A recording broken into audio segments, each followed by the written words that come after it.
ఈరోజు తెలంగాణ రాష్ట్రంలో జరుగుతున్నటువంటి దుర్మార్గమైన వ్యవస్థ ఏదైనా ఉందంటే అది కేవలం విద్యా వ్యవస్థనే.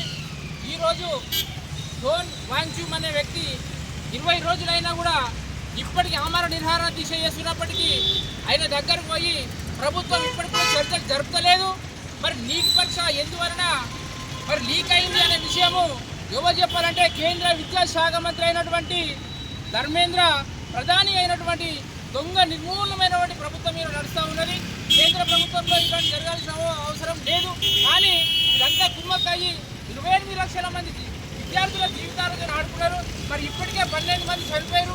ఈ సమస్య కనుక ఢిల్లీలో జంతర్ మంతర్లో జరుగుతున్నటువంటి ఈ సమస్యను అక్కడికక్కడ పరిష్కారం చేయకపోతే తెలంగాణలో ఉన్నటువంటి తెలంగాణ రాజ్యాధికార పార్టీ సంపూర్ణ సభను కాంగ్రెస్ జనతా పార్టీకి మరి నిర్వహిస్తుంది, సంపూర్ణ పద్ధతి జరుపుతా ఉన్నది.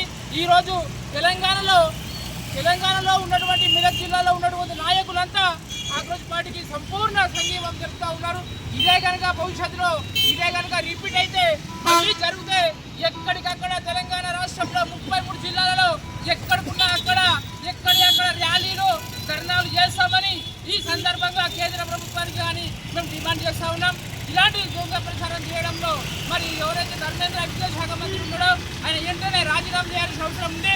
నేషనల్ ట్రస్ట్ ఏదైతే ఉందో అది కూడా ఎంబడే రద్దు చేయాలి. లేకపోతే లేని పక్షంలో తెలంగాణలో ఉన్నటువంటి విద్యార్థి సంఘాలు అన్ని కలిసి ఏకతాటిగా మరి ధర్నాలు రాస్తారోకలు జరుగుతాయని మరొకసారి హెచ్చరిస్తున్నాం. ఇది తెలంగాణ రాజ్యాధికార పార్టీ పూర్తి సంఘీభావం తెలుపుతున్నటువంటి విషయం. తెలంగాణ రాష్ట్రంలో జరుగుతున్నటువంటి విషయాన్ని మండిపడడంలో ఎలాంటి సందేహం లేదు.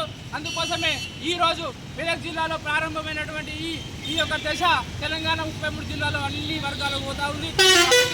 ఈ సమాచారం రాష్ట్రం అంతటా రాష్ట్రంలో జరుగుతున్నటువంటి దుర్మార్గాన్ని నిర్మూలన పార్టీ తెలంగాణ రాజ్యాధికార పార్టీలో మేమందరం ఏకంగా మరి కాంగ్రెస్ పార్టీకి సంఘీభావం తెలుపుతున్నాం. రాజీనామా చేయాలి. కేంద్ర విద్యాశాఖ మంత్రి